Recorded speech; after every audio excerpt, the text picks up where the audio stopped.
When you hear the word success, what's the first thing that comes to mind? Maybe it's owning a massive house, driving a fancy car, or having a career that everyone envies. But let's pause for a moment. Does that really mean you've made it? Does hitting those external milestones guarantee happiness or fulfillment? We're often taught that success looks a certain way. It's about earning more, being more, achieving more. It's easy to get caught up in the idea that success is something you can show off to the world. More money, more fame, more power. But here's the kicker. Even when people reach these so-called goals, many still feel like something is missing. So, what's the deal? Why does society keep pushing this narrow view of success? Society has created this cookie-cutter version of what success should be, and we're pressured to fit into it. But chasing after society's version can leave you feeling empty. Think about it. Have you ever worked incredibly hard to achieve something? Maybe it was graduating at the top of your class or landing that dream job, only to find that it didn't make you feel the way you thought it would. This happens because success isn't one size fits all. It's personal, and it's different for everyone. What makes one person feel accomplished might mean absolutely nothing to someone else. And yet, we often forget this, blindly following the roadmap society has laid out for us. It's kind of like running a race with no finish line. You keep going, expecting to feel like a winner, but that moment never quite comes. This brings us to some of history's greatest thinkers. Philosophers like Aristotle, Kant, and Nietzsche had radically different ideas about what it means to be successful. For Aristotle, true success came from living a life of virtue, being kind, wise, and true to yourself. He called this eudaimonia, which is basically a fancy word for living a good, fulfilling life. It's not about owning things or showing off wealth. It's about being a good person and finding joy in that. Immanuel Kant took a different approach. He believed that success had nothing to do with achieving big goals. Instead, it was all about doing what's morally right.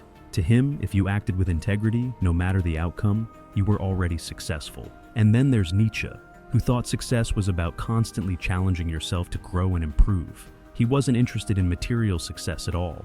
For him, the real win was in becoming a better version of yourself, no matter how much money you had or how famous you were. Now, let's shift gears to something a little closer to home: social media. We've all been there, scrolling through Instagram or TikTok, and it feels like everyone else has their life figured out. They're posting about their dream vacations, their new business ventures, their perfect relationships, and it seems like they just magically ended up successful. But here's the big question. Is what you see on social media really the whole story?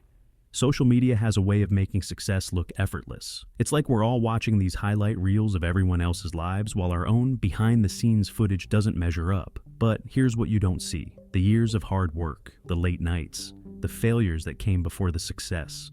It's like seeing only the tip of an iceberg.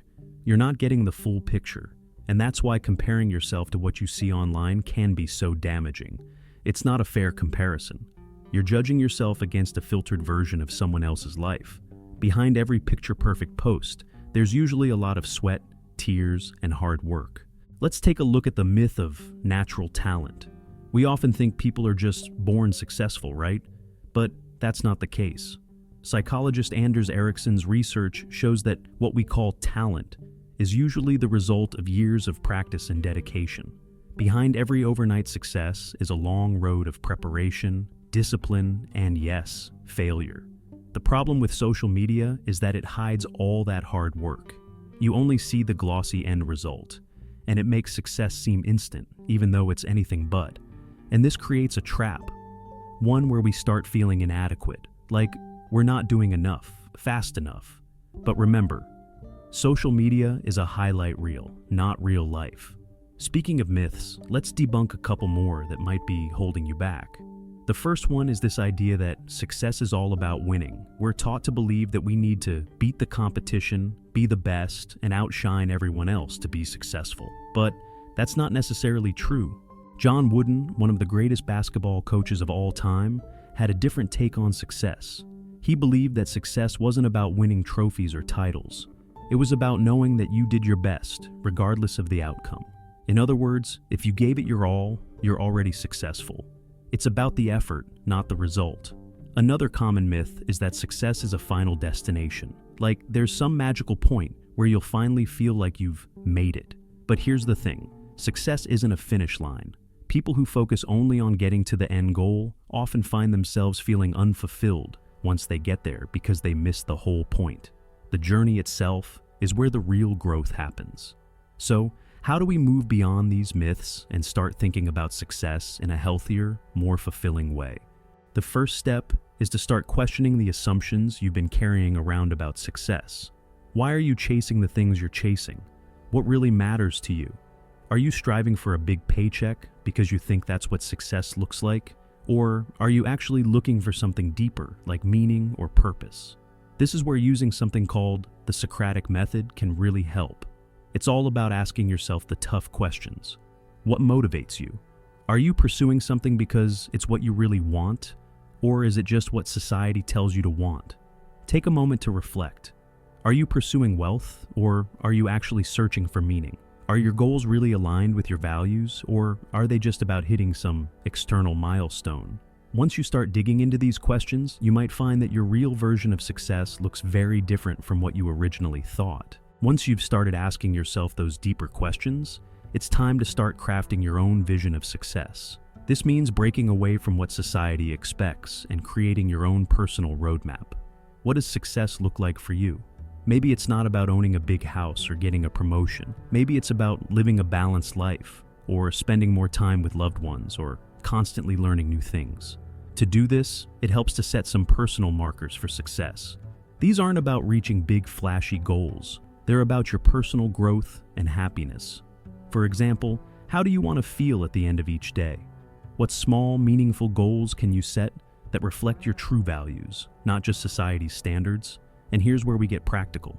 If you want to start redefining success in a way that works for you, there are a few steps you can take today to make that happen. First, start with why. Before you chase any goal, ask yourself why you're doing it. What's your true motivation? This is a method championed by Simon Sinek, and it's all about getting clear on your reasons before diving headfirst into something. When you're clear on your why, the how becomes a lot easier. Next, focus on personal growth instead of external achievements. It's not about getting a big paycheck or more followers. It's about becoming the best version of yourself. When you focus on continuous improvement, every day becomes an opportunity to grow, no matter what your bank account looks like. Another crucial step is to build meaningful relationships. Success isn't just about what you accomplish on your own. It's about the impact you have on others. Whether it's helping someone in need, sharing your knowledge, or creating something that benefits others, real success often comes from connecting with people and making a difference in their lives. Finally, make time for self-reflection. Whether it's journaling, meditating, or simply taking a quiet moment at the end of the day, checking in with yourself helps ensure that your goals are aligned with what truly matters to you. Your definition of success will evolve as you grow, and that's a good thing. Regular reflection keeps you on the right track, ensuring you're always working towards a life that feels fulfilling and meaningful to you. So, to wrap it up, success isn't some distant destination. It's a journey, one that you get to define on your own terms. And the best part? You don't have to follow anyone else's roadmap. You get to create your own version of success, one that's deeply personal, meaningful, and fulfilling.